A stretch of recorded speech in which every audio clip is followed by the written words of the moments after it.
eu quero dar início a uma mensagem essa noite. Provavelmente eu vou concluir ela na próxima semana ou na semana seguinte. Eu quero estar falando sobre propósitos e finanças à maneira de Deus.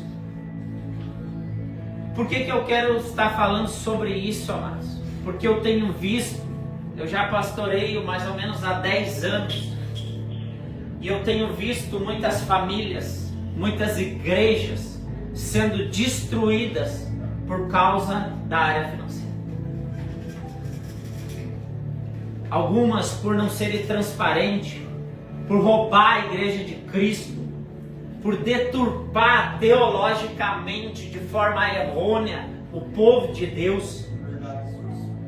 Então, essa noite eu quero largar os fundamentos que vão te fazer entender o propósito de Deus sobre tua vida, sobre você também ser instruídos quando alguém queira te enganar a respeito de finanças. E também para que você seja uma pessoa prudente na questão financeira.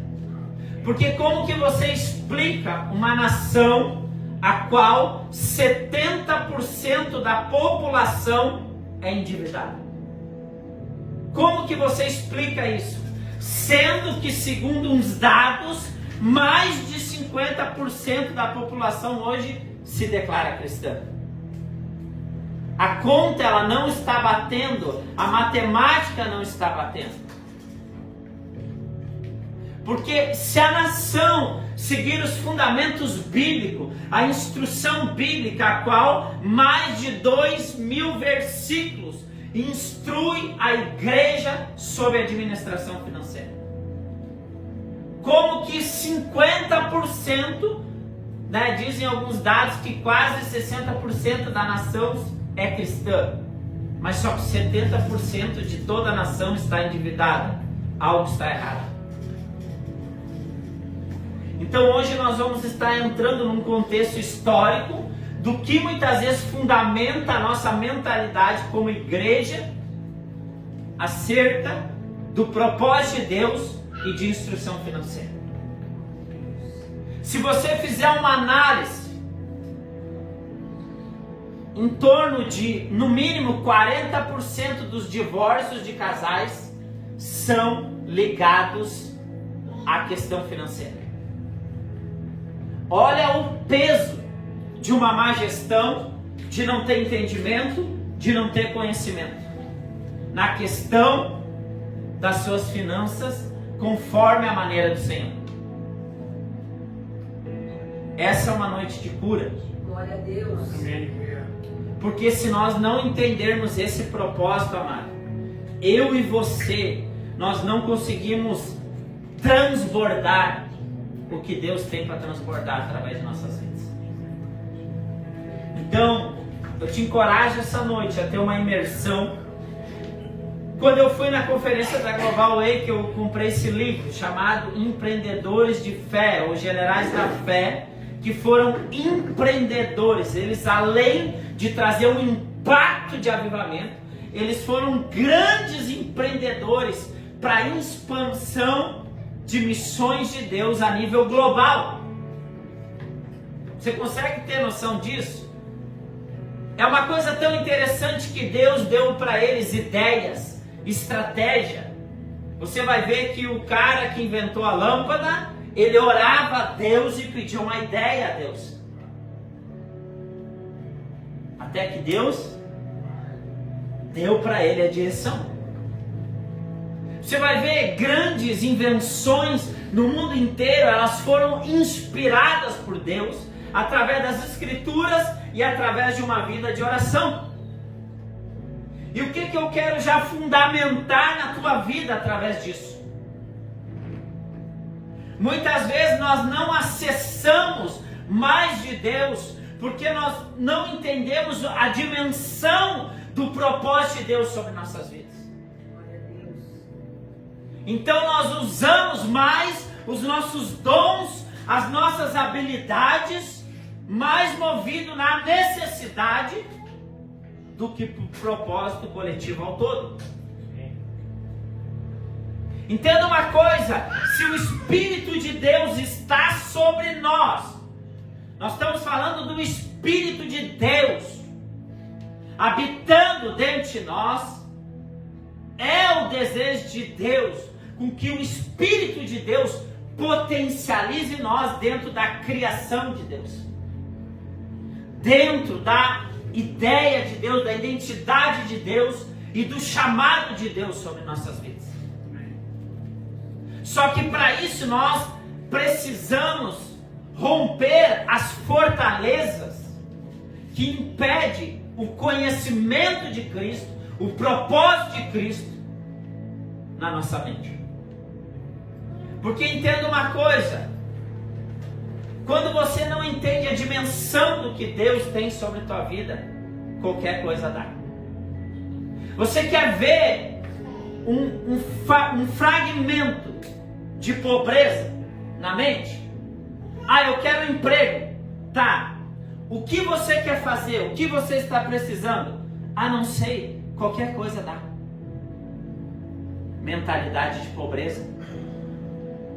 Porque quem se conhece em Cristo Jesus, quem conhece o seu chamado em Cristo Jesus, não é qualquer coisa. Ele vai fazer aquilo segundo ele foi chamado e vocacionado para fazer.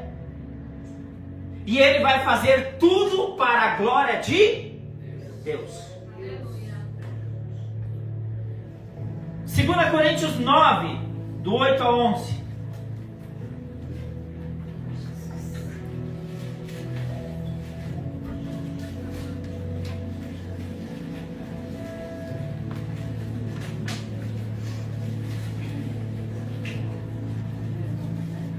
Diz assim a palavra do Senhor: certos de que Deus é poderoso para fazer que toda graça vos seja acrescentada, a fim de que em todas as áreas da vida, em todo o tempo, tendo todas as vossas necessidades satisfeitas, transbordeis em toda boa obra. Deixa aberto aí. A Bíblia diz que a vontade de Deus era o quê? Boa, agradável e perfeita. Primeira pergunta: você está conseguindo transbordar para toda boa obra? Segunda pergunta: o que está impedindo esse transbordar? Guarda isso. Seguimos. Como está escrito: distribuiu, doou dos seus bens aos necessitados, a sua fidelidade será eternamente reconhecida. Aquele que oferta semente ao que semeia e pão ao que tem fome, também vos suprirá e multiplicará a semente e fará desenvolver os frutos da vossa, ou em algumas traduções, fidelidade. A fidelidade do Senhor. Seguimos. Sereis enriquecidos em todas as áreas de vossas vidas, a fim de que possais ser generosos em qualquer ocasião, e por nosso intermédio a vossa boa vontade resulte em ações de graças a Deus.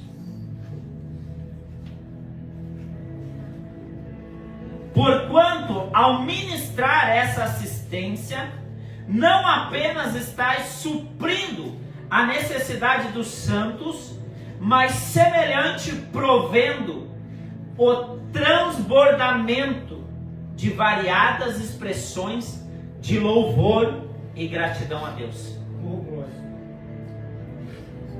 Amados, o que está acontecendo aqui?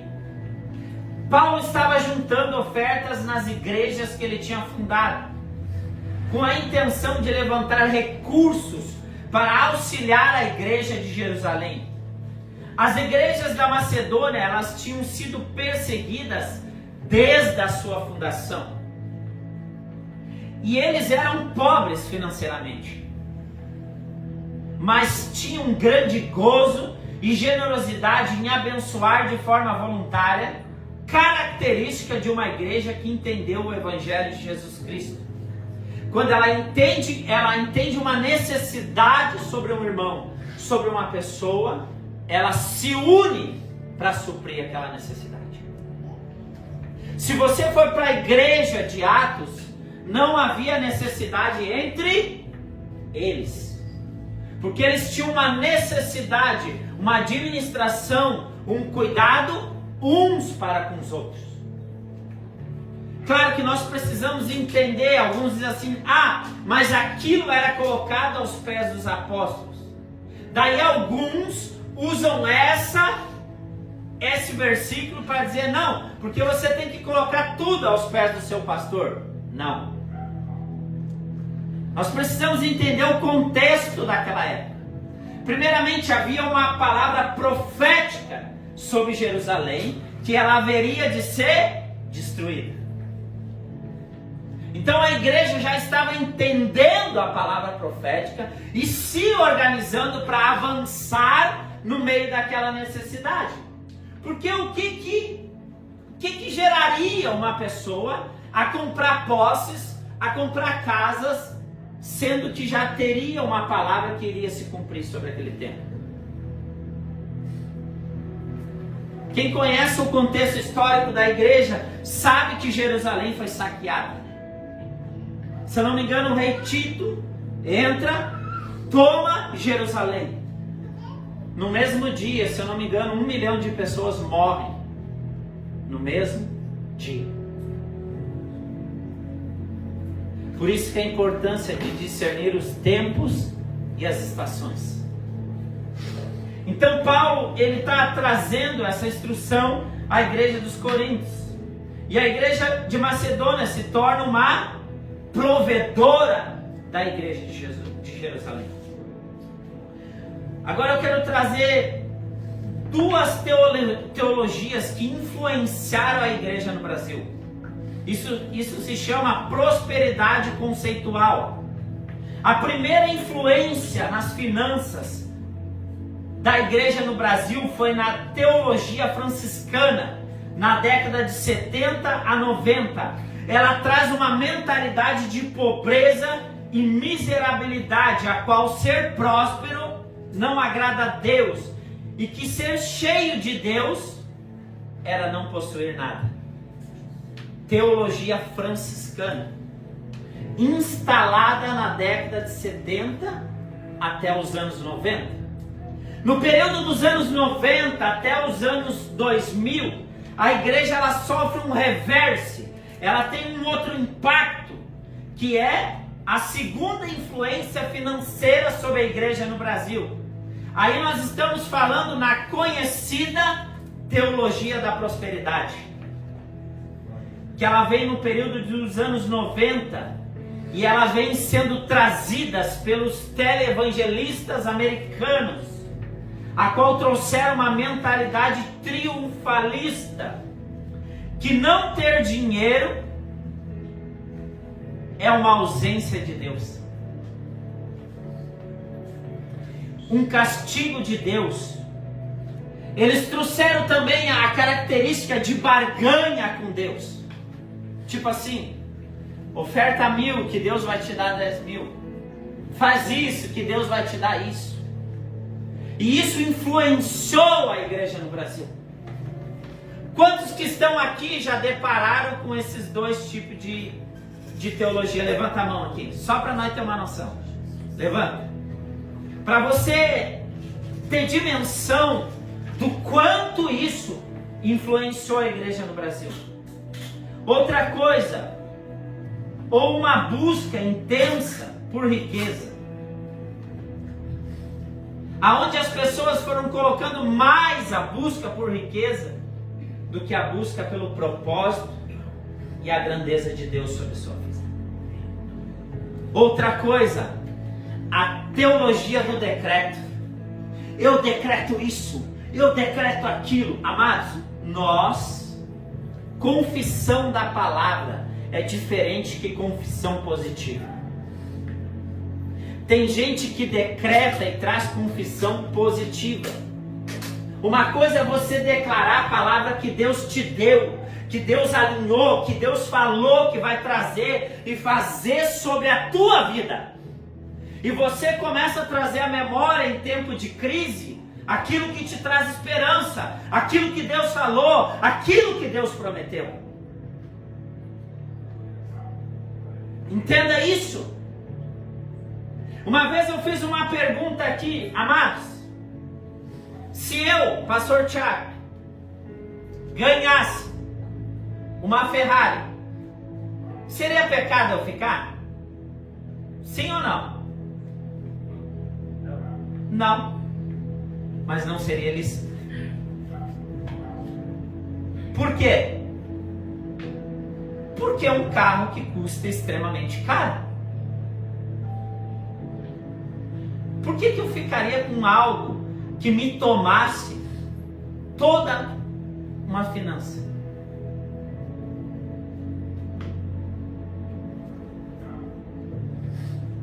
Por que eu ficaria com um carro esportivo para 2 pessoas, sendo que o valor dele impulsionaria uma obra de Deus? Poderia vender, ter um carro bom, não é errado isso, mas impulsionar, investir para que aquilo avance o reino de Deus. Você entende a dimensão entre, mesmo uma coisa não sendo pecado, às vezes não é lícito? É que o apóstolo Paulo fala, tudo é lícito, mas nem tudo me convém. Aí você consegue imaginar, eu chegando de Ferrari para a igreja desse tamanho, não seria muito maior investir num prédio maior, investir em escolas, investir em pessoas, capacitar pessoas? Você consegue imaginar isso?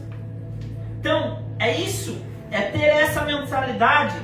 Mas o que precisamos é ter equilíbrio dentro disso. Buscar em todas as coisas saber viver em abundância. Quanto na necessidade, posso todas as coisas naquele que me... Porque o apóstolo Paulo, ele sabia viver na abundância e sabia viver nos períodos de necessidade. Mas em Cristo nós podemos todas as coisas. Entenda uma coisa, por que eu estou trazendo esses fundamentos? Porque nós somos uma geração de transição, de equilíbrio, na quebra dessas duas teologias, na quebra dessas fortalezas, desses falsos fundamentos que foram instaladas na igreja do Brasil. Por isso que nós somos uma geração de transparência. Eu estava conversando com o pastor Bruno. Se você entrar na porta da igreja e ir para o mural da igreja, você vai ver o que entra, o que sai e o que é gastado nessa igreja. Por quê? Porque isso tem fundamento. Primeiro,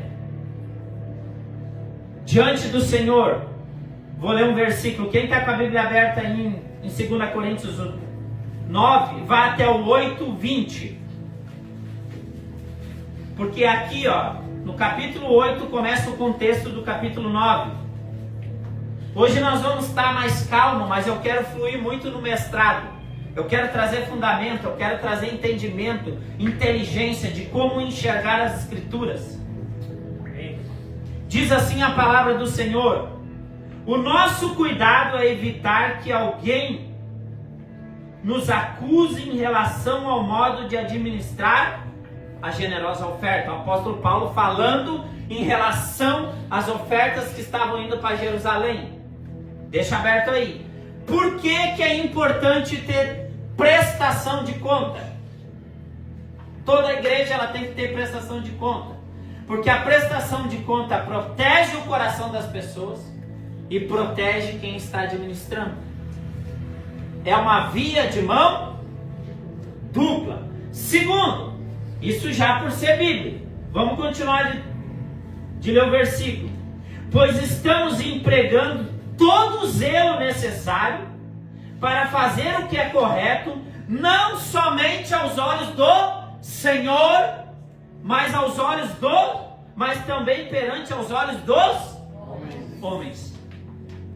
Aí eu te pergunto, quantas pessoas se desviaram da igreja por falta de má gestão, de transparência, de escândalo financeiro? Pessoas que você muitas vezes vai conversar hoje, não, eu não vou na igreja mais, porque são tudo ladrão, são isso, são aquilo. Mas por quê? Por causa do mau testemunho.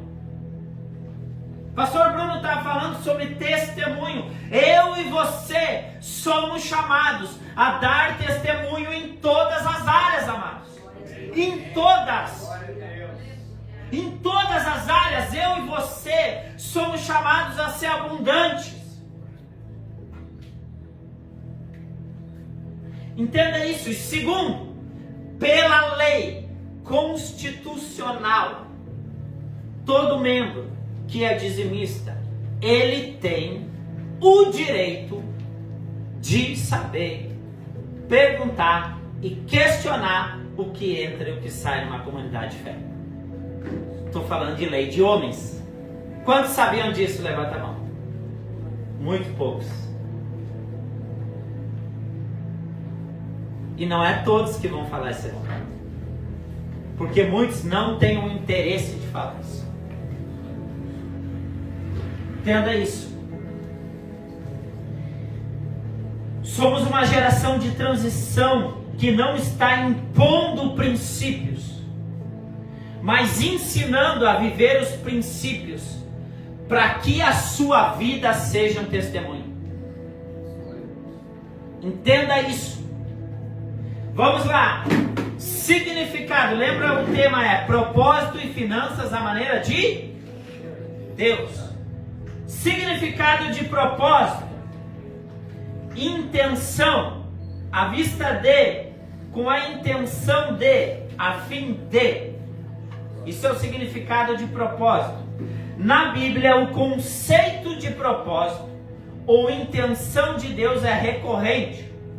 Muitas vezes os planos divinos são descritos como sendo realizados para cumprir um propósito. Um propósito específico, seja para trazer redenção, justiça, ensinamento ou qualquer outro motivo.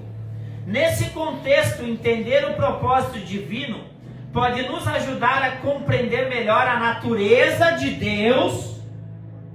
Olha só, a natureza de Deus e sua relação conosco, como filhos de Deus, testemunhas vivas do reino de Deus na terra. Glória a Deus. Deixa eu te trazer algo muito importante. Se você for ali em Mateus 25, no contexto escatológico, quando Jesus está separando os bodes das ovelhas, ele diz assim, ó, se eu tive fome e me deste comer, eu tive frio, me deste vestir, eu tive sede, me deste beber, estive enfermo, fosse me visitar, estive preso, fosse me visitar. Entenda uma coisa, quando alguém atende a necessidade de fome de alguém, ele está dizendo assim, ei, no reino de Deus não há fome. Quando ele está dando uma roupa para uma pessoa, ele está dizendo assim, ei, no reino de Deus não haverá falta de vestes. Quando ele está matando a sede de alguém, ele está dizendo, no reino de Deus não haverá sede. Quando ele está suprindo uma necessidade de uma pessoa, ele está dizendo assim, ó, Jesus está te cuidando. E por causa disso rende graça e glórias a Deus. Deus é glorificado através disso. Deus é exaltado e a pessoa começa a ver o deslumbre, a grandeza, a magnitude do reino de Deus. Através do testemunho da sua igreja, daqueles que são chamados filhos de Deus. Eu quero agora trabalhar o conceito de pobre ou pobreza. Amém? Entenda uma coisa. Significado de pobre: existem 2 tipos de pobre. 2 tipos. E é muito importante ter um entendimento disso, porque nós precisamos ajudar com as suas necessidades. Outro, nós precisamos levar ele a um lugar que ele se torne produtivo. Entenda isso. Primeiro, é aquele que por causa de uma pressão externa vive uma situação que ele tem a sua renda baixa. Esse o Senhor os auxilia e manifesta essa ajuda através da sua igreja. Entenda uma coisa: é uma pessoa que por um momento de pressão perdeu o emprego, teve uma enfermidade, ou uma pessoa que tem a palavra é morbidade. Ela tem um problema de deficiência, ela não consegue. Então essa pessoa, ela tem que ter uma atenção. Nós devemos dar uma atenção, ser auxílio, impulsioná-la, ajudá-la. Mas existe aquele outro cara que ele está na pobreza, que ele tem uma mentalidade de pobreza. É diferente. Entenda isso. O segundo é aquele que vive em pobreza por ser improdutivo, por ser preguiçoso ou por não executar bem a sua gestão financeira. Este tem uma mentalidade de pobreza e precisa ser alinhado à palavra de Deus. Alinhado para ser uma pessoa produtiva. Entenda algo. Quando o nosso nome, entenda uma coisa, quando o nome de uma pessoa ele cai no SPC, pode ser pela pressão externa, houve um problema, houve algo que me levou a ir àquele lugar. Quando meu nome cai no SPC, eu sou negativado, eu não consigo comprar, eu não consigo avançar até que eu saia dali. Ou uma pessoa entra pela questão de má gestão, aí ela precisa se organizar. O pastor Bruno disse: ei, eu trabalhei 1 ano só para pagar as minhas dívidas. Mas o que? Ele deixou para trás uma carga de inativo, de improdutividade, de má gestão. Ele teve que resolver aquilo. Então, quando nós buscamos resolver esse lugar, eu me lembro que quando eu me converti, eu entrei num processo de impacto financeiro. Porque a vida que eu levava antes era uma vida ilícita. Então o dinheiro que eu ganhava eu deixei de fazer. Mas eu tive que suportar aquele período e eu entrei em negativação. Mas eu comecei a caminhar e pedir ajuda para o Senhor para resolver as minhas pendências. Muitas vezes eu cheguei diante de pessoas e disse assim: cara, eu estou numa transição na minha vida, agora não vou poder te pagar, mas eu vou te pagar. E algumas pessoas estavam olhando a minha conversão e muitas, digamos que 40% delas disseram: cara, assim ó, eu te abençoo porque eu estou vendo o que está acontecendo na tua vida, então assim ó, de mim tu está livre. Outras eu tive que resolver, até que meu nome fosse limpo. Entenda isso. Então eu tenho até um cuidado para que os ministros que estão no altar, de repente para você pode ser algo pequeno, mais insignificante, mas a gente tem um cuidado dos que vão ministrar no altar não sejam pessoas que estejam no SPC. Porque se alguém chega ali e o cara está ministrando: ei, você me deve. Mas é o cuidado. Eu já tive nesse lugar, eu já tive, mas quando nós pedimos ajuda para o Senhor, entenda, há um tempo que o Senhor olha para nós e diz assim: ó, eu vou te ajudar, a resolver os teus problemas, a resolver as tuas amarras, aquilo que te impede de avançar a tua vida para frente. Glória a Deus. Aquilo que te impede de testemunhar ainda mais da minha glória. Aquilo que te impede de ser um testemunho maior. Eu ministrei outros dias sobre as amarras na nossa vida, que nós temos que ir quebrando, para que nós vamos avançar para ser um testemunho de Deus. Entenda isso. Então, vocês entenderam o significado, o conceito do que é ser pobre e do que é ter uma mentalidade pobre? Entenderam? Amém. Entenda, se você quiser ajudar uma pessoa que tem uma mentalidade pobre, mas ela não quer se ajudar, amados, não gaste tempo, não gaste energia, porque não vai dar. É verdade.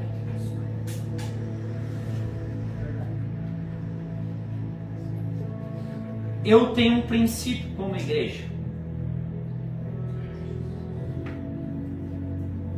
Entenda uma coisa, essa semana até uma pessoa me procurou, me pediu ajuda, e eu disse, não vou te ajudar.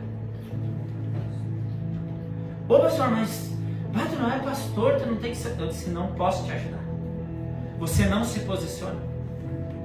Eu não vou tirar da boca e da ajuda de quem está buscando a Deus, está se empenhando, está ali batalhando, a gente vê que está queimando, para dar para uma pessoa que a gente já foi lá, já visitou, já ajudou umas 3, 4 vezes com cesta básica, com roupa, com outras coisas.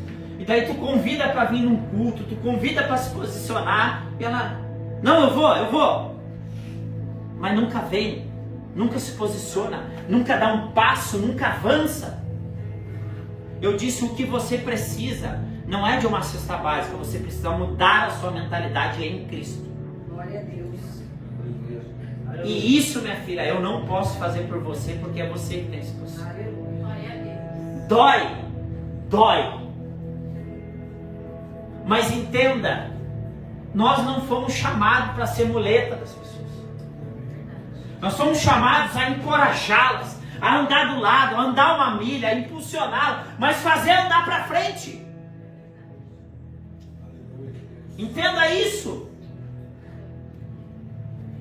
Entenda esse lugar, amados. Conceitos de prosperidade. Quem pode me dar um conceito do que é ser próspero? Vamos lá, vamos participar. Hoje eu estou bem no mestrado, mas eu quero como se fosse uma aula hoje. O que é ser próspero? Não sentir falta de nada. Não sentir falta de nada. O que mais? Viver bem com aquilo que Deus te dá. Viver bem com aquilo que Deus te dá. O que mais? Avançar. Vamos lá. Ser feliz. Ser feliz. Ter satisfação. Consciência limpa. Consciência limpa. Abençoar o próximo. Abençoar o próximo. Vamos lá. Produtivo. Conceito de prosperidade, ausência de necessidades. É um dos grandes conceitos. Existem muitos conceitos de prosperidade, mas biblicamente é a ausência de necessidade. Segundo, ser bem-sucedido nos seus planos. Avançar, prosperar, progredir, ter sucesso, ser lucrativo, ser produtivo. Isso é ser próspero. Agora vamos nos aprofundar. Nos Salmos, frequentemente vemos o salmista expressando o desejo de prosperidade. Olha só. Não apenas material, mas também espiritual, emocional. A ideia de prosperidade na Bíblia vai além do simples enriquecimento material. O mundo coloca na mente das pessoas sobre que ser próspero é ser rico. A Bíblia coloca na nossa mente que ser próspero é ser cheio da presença de Deus, é não ter necessidade de nada, e que em todas as áreas de nossa vida nós sejamos abundantes. Isso é ser próspero conforme a cosmovisão de Deus.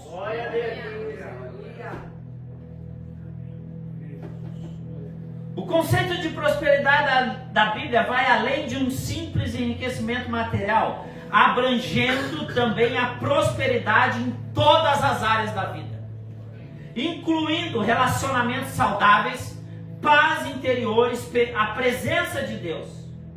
Portanto, prosperar no ponto de vista bíblico significa não apenas ter sucesso financeiro, mas viver uma vida plena, em harmonia com os valores do reino de Deus.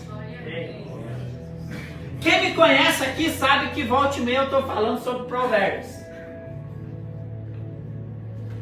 Provérbios, ele nos dá um fundamento tremendo. No mundo vai dizer assim: ei, busque honra, busque ser exaltado, busque riqueza. O mundo, mentalidade do mundo. Provérbios diz: busca a sabedoria, pois ela te exalta, ela te honra e ela te enriquece. Ao contrário, totalmente ao contrário, porque a sabedoria de Deus, ela vem pelo temor a Deus. O princípio da sabedoria é temer a Deus, porque um homem que teme a Deus, ele vai se tornando sábio, e ele, sendo um homem sábio, ele tem fundamentos primordiais que fazem ele não se perder. Quando ele é honrado, quando Deus coloca ele num lugar de destaque, ou quando ele se torna próspero financeiramente. Busque a sabedoria, mais do que o ouro, mais do que a prata. Esse é o fundamento, amados. Provérbios é um livro riquíssimo que nos instrui, é uma carta paterna de Deus para as nossas vidas. Vamos lá, abre comigo Provérbios 21, 5. Vamos ler a Bíblia. Glória a Deus.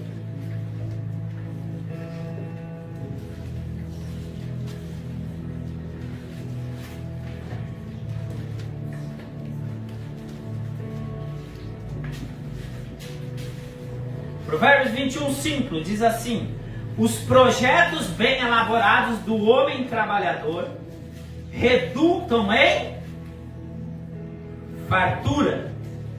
O desesperado acaba sempre na miséria. Marca esse versículo. Os projetos bem elaborados do homem trabalhador redundam em abundância, em fartura. O desesperado acaba sempre na miséria.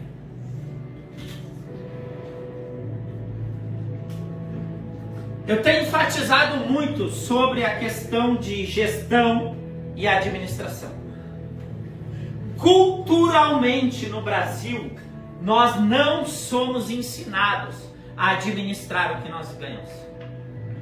Se você pegar muitos países de primeiro mundo que são ricos, eles ensinam e educam essas crianças desde cedo sobre gestão financeira.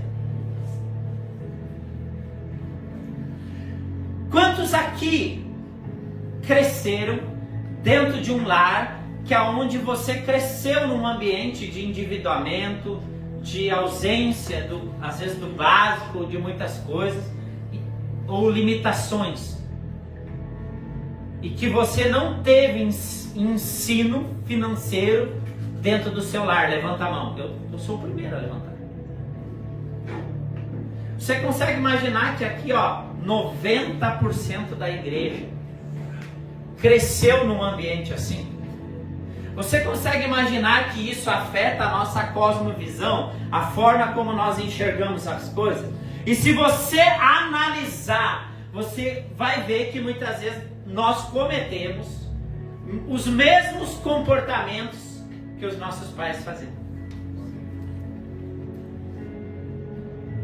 Eu, quando me converti, passou um período que eu estava tentando me reerguer financeiramente e tudo, e Deus começou a fazer uma análise na minha família de forma geracional, e aquilo me indignou, sabe? Sabe quando vem tu fica indignado com uma coisa dentro do teu coração? Eu disse assim: Senhor,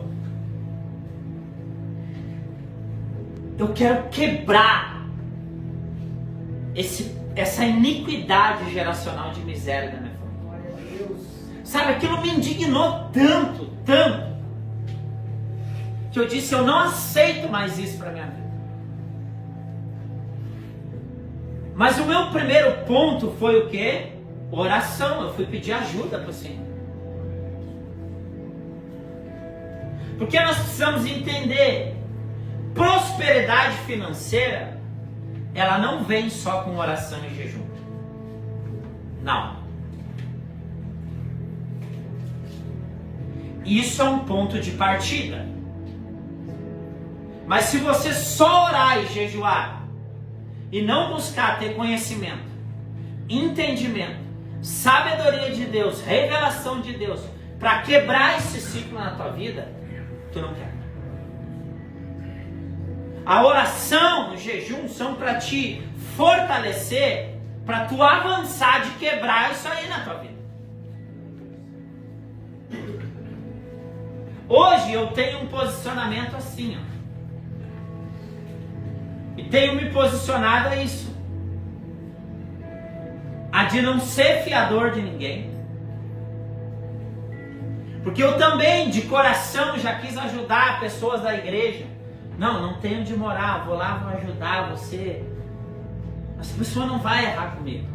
Amado, quase tomei um boleto nas costas de quase R$2.000. Eu só... chega. Eu vou me posicionar na palavra. Eu não empresto o meu nome para quem está no SPC.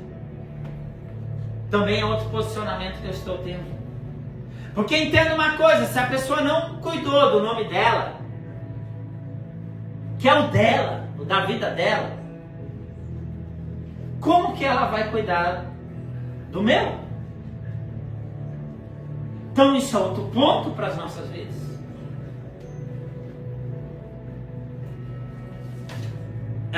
Outra coisa é cartão de crédito.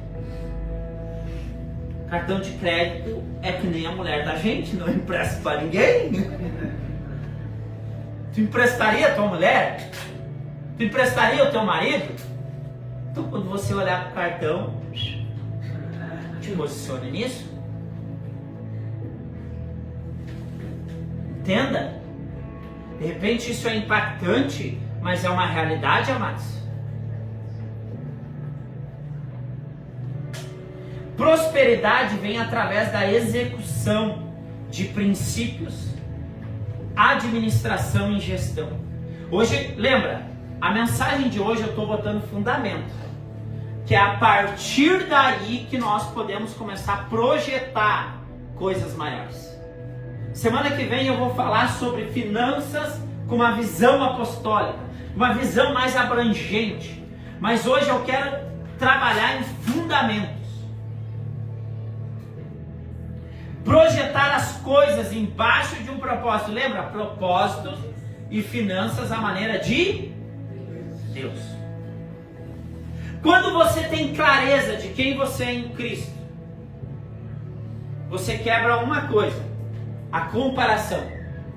Você não se compara mais com as pessoas. Então você começa a quebrar um ponto na área financeira. Você não vai lá gastar em ostentação para querer agradar os olhos dos outros. Porque você tem a sua identidade em Cristo. Ponto.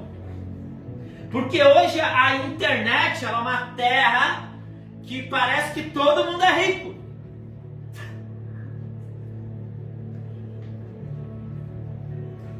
Tu vai olhar, amados, às vezes tudo de bom que as pessoas querem fazer. Eu vou lá no restaurante, eu vou lá nisso. Entenda, é bacana postar algumas coisas pessoais. Eu posto, mas nem tudo eu posto.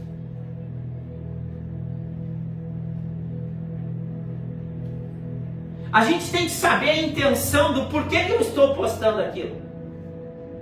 Por que eu vou postar isso? Vai edificar? Vai somar? Entenda isso. As suas finanças, a sua vida, ela tem que ser fundamentada num propósito. Qual é o propósito de Deus sobre a tua vida? O que Deus te chamou para ser? O que Deus está nos chamando para fazer? Como indivíduo, como família, como igreja. Então o Senhor derrama sobre a sua igreja quando ela entende quem ela é, quando ela entende um propósito e quando ela entende a missão ao todo. Eu tenho repetido isso. Tudo que Deus faz sobre mim, Ele deseja com que eu transborde no coletivo isso.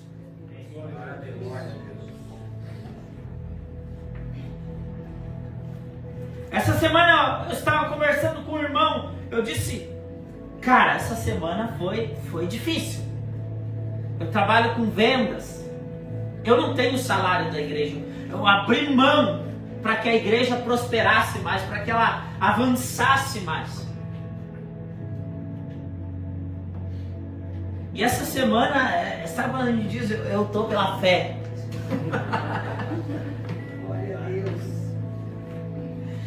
E uma cultura que eu tenho, cara, nas semanas mais difíceis são as que eu mais oferto. Porque é ali que eu vou ser provado na avareza. Porque fácil é às vezes dar quando está sobrando. Mas quando você abençoar, quando você está ali na... Claro que a gente dá segundo a nossa prosperidade. Mas entenda, a gente é filho de Deus. Aí sexta-feira eu orei, eu disse, pai, só para uns milagres aí essa semana. Ontem eu estava testemunhando, hoje até para o pastor Bruno, eu disse, cara, Deus fez milagre. Glória a Deus. Porque eu tinha contas, responsabilidades e graças a Deus, Deus supriu todas as coisas. É isso que eu me refiro, que é 2 Coríntios 9. 2 Coríntios 9. É esse lugar de dependência do Senhor. Mas entenda, execute princípios, guarde os princípios do Senhor sobre toda a gestão financeira. Saiba comer o pão que Deus te dá, mas saiba semear também na vida de pessoas. Se você comer a semente que Deus te dá para abençoar vidas, você retém a prosperidade de Deus sobre você. E você deixa de testemunhar o reino de Deus. Entenda isso. Isso é uma cultura. Abre comigo em Provérbios 10, 4. Vou ler bastante Provérbios.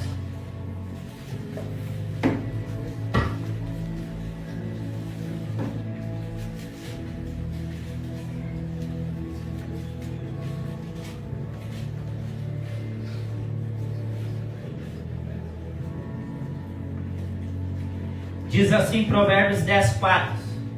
As mãos preguiçosas empobrecem o ser humano, porém as mãos laboriosas lhe produzem riqueza.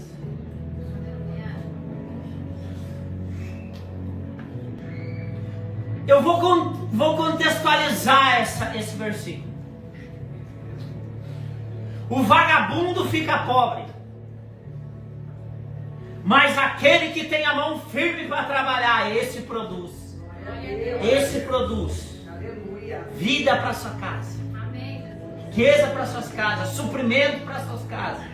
E abundância para transbordar sobre a vida de Glória a Deus. Só contextualizando um pouco. Tem um versículo nas Escrituras, eu acho que Mateus diz assim: aquele que faz só o que é mandado é servo inútil.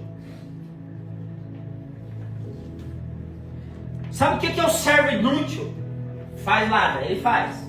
Enquanto tiver alguém mandando ele fazer, ele faz. Mas se não tiver ninguém para dizer o que ele tem que fazer, ele para e te olha. Entenda, um cristão ele tem que ter visão, iniciativa, análise. Ele tem que ter, entenda, você tem o Espírito de Deus.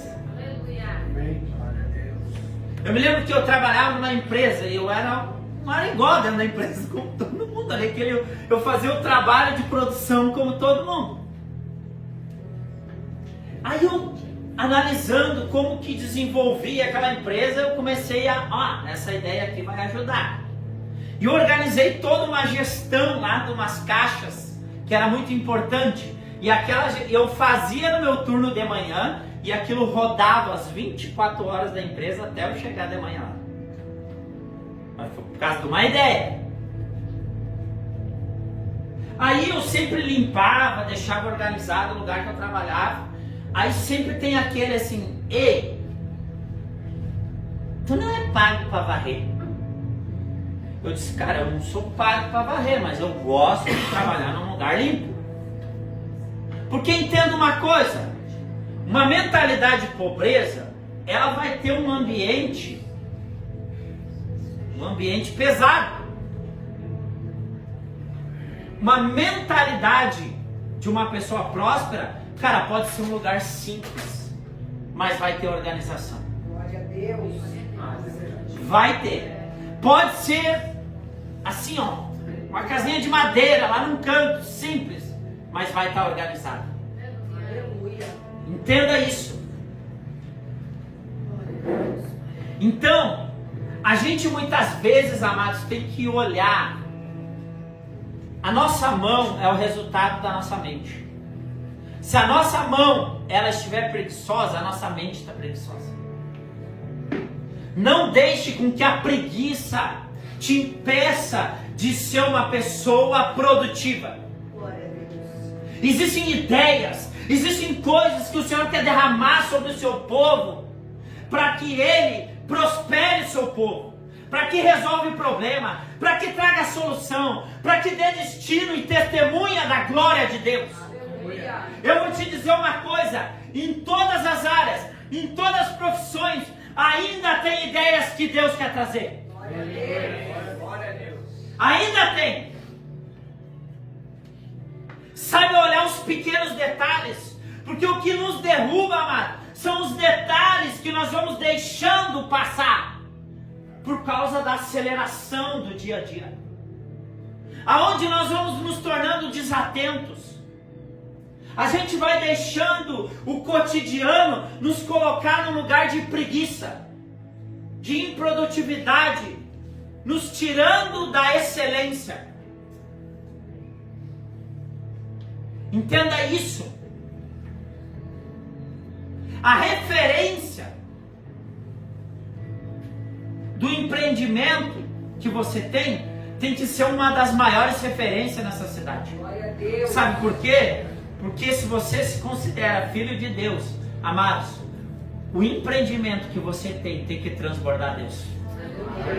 Se você trabalha numa empresa, você tem um cargo de confiança, você tem algo que alguém lhe confiou, você tem que ser o melhor naquele setor. Porque um filho de Deus, ele dá resultados Aleluia. transbordantes. Se você não está dando resultados transbordantes, aonde você trabalha, você ainda não entendeu o que Deus tem sobre a tua vida. Você não entendeu a sua identidade em Deus. Você não entendeu o seu chamado em Deus.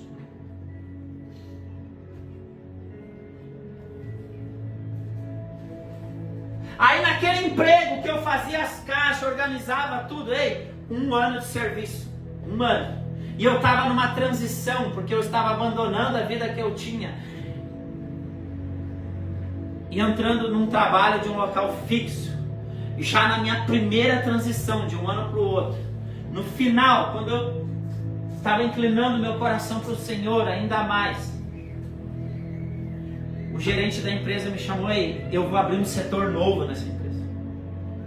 E eu preciso de alguém que seja organizado assim, que tenha visão, que tenha iniciativa para liderar esse setor. Amados, aquele setor se iniciou o menor setor da empresa. Em 3 meses era um dos maiores setores da empresa. Em 6 meses era o maior setor da empresa. No final daquele ano foi o setor que, quando baixou todos os setores, aquele setor, ele sustentou a empresa. Glória a Deus. Mas eu entrava no meu trabalho: Senhor, me dá sabedoria, abençoa esse lugar, Senhor, me enche do Espírito Santo, me dá habilidade. Naquele setor que eu trabalhava, passava todas as pessoas importantes da empresa. Glória a Deus. Eu trazia ideia para o gerente. Eu me lembro que eu gravava de cabeça o estoque, as referências da peça que tinha nos computadores. Eu estava na rua, eles me perguntavam: vai lá, referência tal, quantidade de peça, passa para vendedor tal. De cabeça. Sabe por quê? Porque muitas vezes eu sei que a tecnologia, ela nos ajuda, ela facilita, mas não deixa a tecnologia deixar a tua mente preguiçosa. Às vezes nós queremos estudar algo, vou lá no Google. Mas pega um livro, amado, se senta, vai estudar, vai ouvir Deus. Depois que você ouviu, estudou nas Escrituras, pegou o livro, vai lá e dá uma pegada no Google, daí você confere e filtra aquilo que você estudou. Começa a escrever com a mão também, porque escrever com a mão ativa uma parte cerebral que te ajuda a memorizar ainda mais. A qual aqui, digitando, não nos faz memorizar. Entenda isso. Abre comigo Provérbios 12, 24.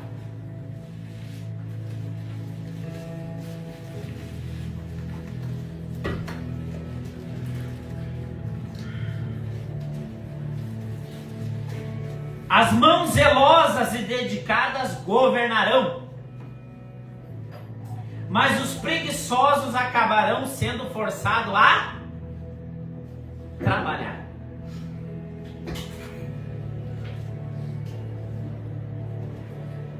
Você conhece alguém que é forçado a trabalhar?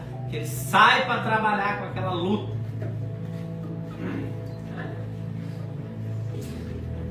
Eu sei que tem dias que a gente acorda, às vezes cansado, desanimado, vai trabalhar, às vezes naquela luta. Mas entenda uma coisa é enfrentar alguns dias assim. Outra coisa é ter uma cultura assim, todo dia. Provérbios 12, 24 vai dizer que as mãos zelosas e dedicadas governarão. O que ele está dizendo? Cara, pessoas que são zelosas no que fazem, dedicadas no que fazem, elas são colocadas em lugares de posição. Entenda isso. Glória a Deus. Entenda isso. Provérbios 22, 29, para nós seguir ali mais ou menos o que está Provérbios 12, 24. Provérbios 22, 29.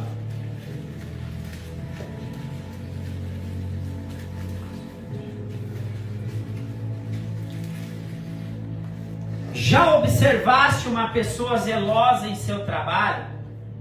Pois será promovida ao serviço real. Não trabalhará para a gente obscura, ou algumas tradições a plebe. O que ele está dizendo? Ela entrará e acessará lugares de governo, a qual o trabalho das suas mãos será valorizado. E eu vou te dizer algo muito importante. Quando a pessoa ela tem essa cultura, ela é colocada, Deus abre oportunidades. Se aquele lugar não te abre a oportunidade, Deus abre uma porta, porque alguém te vê. Deus faz alguém te ver. Isso é certo. Entenda isso. Ser inteligente significa se dedicar, se destacar pela dedicação, o cuidado e a excelência em tudo que se faz, prezando por cada detalhe nas tarefas. Uma pessoa detalhista.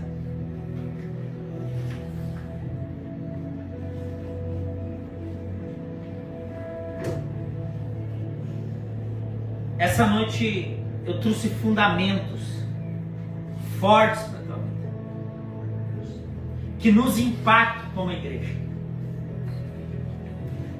Para nós sermos produtivos, amados, em tudo e transbordante em toda boa obra.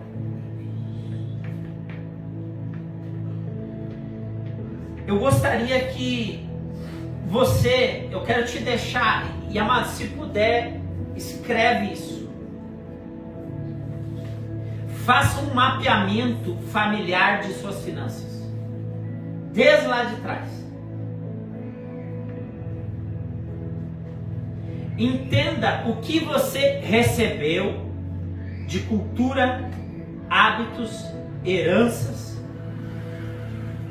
familiares.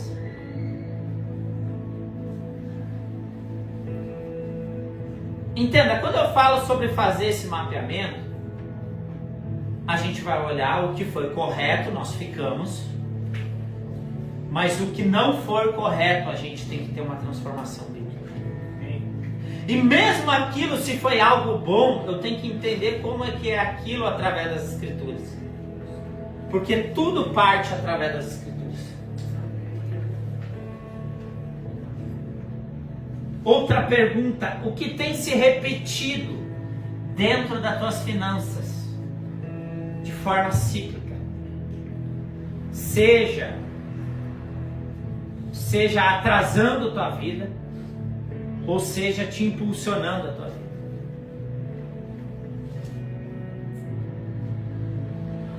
São coisas muito importantes que nós devemos analisar. Que comportamentos?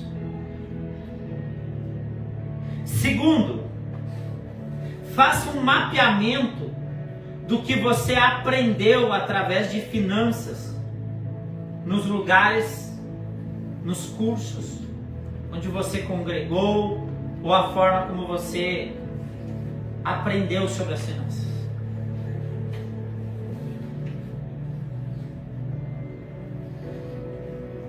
A minha oração é que essa igreja ela tenha uma revolução na área financeira. Glória a Deus. E se quebrem ciclos de endividamento, ciclos de miséria. E essa igreja seja abundantemente transbordante. Porque eu estou trabalhando num fundamento a qual, quando não é curado, atrasa a obra que Deus tem para fazer nesse lugar. Atrasa a obra que Deus tem para fazer através de nossas vidas. Isso afeta os casamentos. Isso traz crises.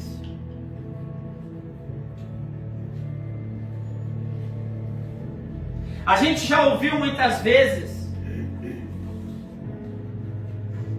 eu vou usar ainda um valor baixo, dá 100 mil para alguém que tem uma mentalidade próspera e olha ela daqui 3 anos, o que vai acontecer sobre a vida dela. Dá 100 mil para quem tem uma mentalidade de pobreza, e ela vai estar mais pobre em 1 ano do que ela teve a vida toda. Porque além de torrar aqueles 100 mil, ela ainda vai gastar mais do que ela ganhou.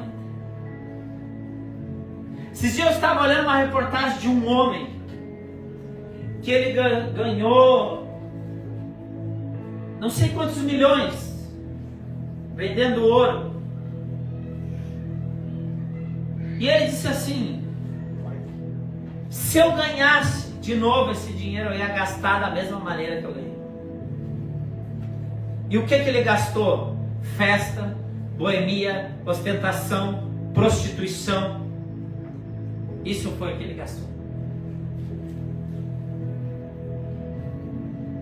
Tu olha para o cara pobre.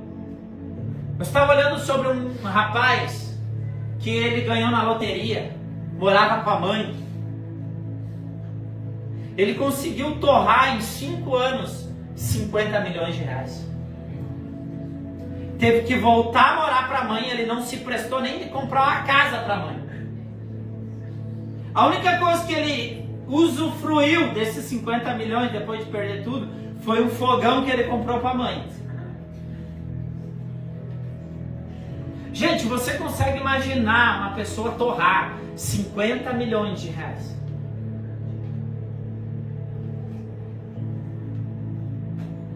A gente ri, mas gente, será que nós não faríamos o mesmo? Será que se é isso que o Senhor nos pergunta? Se eu ganhasse 1 milhão hoje, qual o propósito que eu gastaria nisso? Será que eu iria ostentar com carrão? Será que eu iria ostentar com roupas caras? Ou que propósito esse dinheiro teria na minha mão? Se coloque de pé. Porque é isso que o Senhor está fazendo sobre nós. É como se o Espírito de Deus, guarda isso, porque isso vai começar a definir alguns lugares que Deus vai te levar hoje. Isso vai começar a definir algumas coisas que o Senhor vai mover a nível financeiro.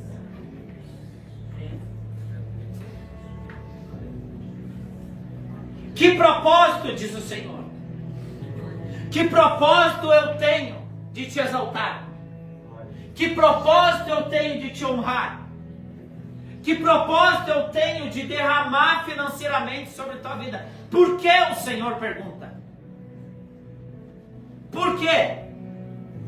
O Senhor pode derramar sobre nossas vidas segundo o nível de condição, de conhecimento, entendimento, sabedoria, revelação, de administração conforme a palavra de Deus. Glória a Deus. Aleluia.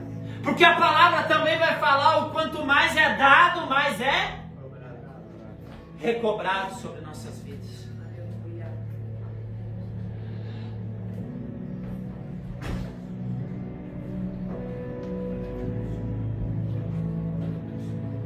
Hoje eu estava conversando com uma pessoa, ela disse: pastor, não posso ir no culto hoje. Eu tenho que fazer um compromisso aqui, levantar um dinheiro de Samado. Aí hoje eu estava bem profeta. Eu disse: cara, assim, ó, te arrepende do teu pecado. 3 horas de culto, uma vez por semana. Entenda uma coisa: se você sair trabalhar dentro dessas 3 horas, não vai mudar essa condição financeira. Mas ser fiel a Deus, ao altar de Deus, de não sacrificar a tua família, aí sim, isso vai trazer mudança sobre a tua família. E eu falo isso com muita prioridade, porque eu sempre priorizei o Senhor. Eu trabalhei numa empresa, mas que eu estabeleci, eu disse: eu tenho meus dias de culto e eu não vou negociar meus dias de culto. Eles chegaram lá: faz serão, faz isso, faz aquilo. Eu disse: cara, a empresa, claro, eu trabalhava 24 horas. Eu disse: cara, hoje eu tenho um culto. Eu tenho um culto da minha igreja para ir. Na volta do culto eu passo aqui, para fazer o serviço que precisava ser feito, que só eu poderia fazer. Mas na hora eu não posso. O que aconteceu ali? O gerente se converteu. Aleluia. Glória a Deus. O que aconteceu ali? O dono da empresa disse. Ele me chamava naquela época, quem conhece meu testemunho sabe que eu vim do mundo da dança, e ele chegava, o dono da empresa chegava: ô dançarino! E antes de sair da empresa eu disse assim: ó, eu quero que ele mude. Eu orei ao Senhor e disse: eu quero que ele mude a visão sobre mim. E ele chegou lá: ô dançarino, é verdade que tu tá saindo aí para um campo missionário? Vou fazer um curso de pastor? Bem assim foi a pergunta. Eu disse: é, porque eu tinha pedido para sair do meu emprego embaixo de uma direção sim. Olha a proposta do cara. Vamos abrir uma igreja, eu e tu? 50% do dízimo é meu e 50% é teu. Eu olhei para ele: o propósito de abrir uma igreja não é ganhar dízimo em cima das pessoas, mas é trazer salvação e o testemunho de Cristo sobre a vida das pessoas. Glória a Deus. Amém. Aleluia. E ele saiu dali impactado, assim, porque ele não esperava. E amados, quando eu estou te falando que alguém fez uma proposta, ele fez. Ele não estava brincando. Porque ele me disse: eu alugo o prédio para ti. Eu compro as cadeiras, eu compro os instrumentos e monto tudo para ti. É que nem Satanás tentando Jesus lá no deserto, lá, ó, Eu tenho um reino aqui para ti. Mas eu disse não. No outro dia ele chegou com um dos maiores vendedores da Beira Rio. E ele chegou ali e me apresentou aquele vendedor e disse assim, ó, se tu precisar ser salvo, fala com esse pastor aqui que ele vai te ajudar. Glória a Deus. Qual que era a minha oração? Senhor, muda a mentalidade dele. Aleluia. Glória a Deus. E Satanás, amado, ele é tão astuto que uma semana depois, esse homem veio e disse assim, ei, a proposta está de pé ainda. Eu disse, não, eu tenho um chamado no Senhor. E eu saí daquela empresa com testemunho. Com testemunho. E a partir dali, eu nunca mais voltei para trabalhar em um lugar fechado. Não que seja errado, cada um na sua medida. Mas quando eu saí, o Senhor disse, tu vai sair e vai deixar a porta aberta. Mas nunca mais tu vai precisar voltar aqui. Porque um cristão, ele sai e deixa um testemunho. Ele pode sair de um lugar, mas ele deixa um testemunho.